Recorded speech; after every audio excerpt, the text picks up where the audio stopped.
ഒരു മോമെന്റിൽ നമുക്കൊരു ചോദ്യം ചോദിക്കാനുള്ളൂ. യേശുവാണെങ്കിൽ ഈ വാട്സപ്പിൽ ഈ സെന്റൻസ് എഴുതി ഫോർവേഡ് ചെയ്യുന്നതിന് മുമ്പ് ആലോചിക്കണം, യേശുവാണെങ്കിൽ ഈ മോമെന്റിൽ എന്ത് ചെയ്യും?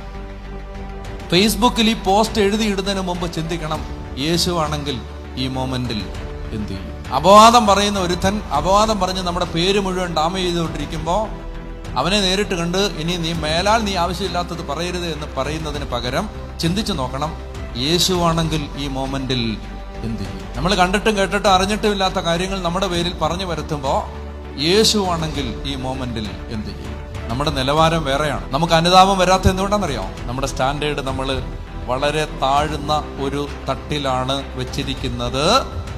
അതുകൊണ്ട് നമ്മുടെ മനസ്സ് നമ്മളോട് പറയുന്നു, നമ്മൾ നല്ലവരാണ്. താരതമ്യ പഠനം നടത്തേണ്ടത് മറ്റുള്ള മനുഷ്യരുമായിട്ടല്ല, യേശുവുമായിട്ടാണ്. ഒരു ഉയർന്ന പ്രകാശഗോപുരം, ഒരു തേജോപുഞ്ചം പോലെ ഉയർന്നു നിൽക്കുന്ന ആ തേജസ്സിന്റെ, ആ ദൈവപുത്ര, ആ വ്യക്തിത്വത്തെ നോക്കിയാണ് ഞാൻ എൻ്റെ ജീവിതത്തെ വിലയിരുത്തേണ്ടത്. ഈ മോമെന്റിൽ ഞാൻ പെരുമാറിയത് ശരിയോ തെറ്റോ അത് ഞാൻ അളക്കേണ്ടത്, അതിനകത്തെ ശരി തെറ്റുകൾ ഞാൻ അളക്കേണ്ടത് ക്രിസ്തുവാണെങ്കിൽ ഈ മോമെന്റിൽ എന്ത് ചെയ്യും?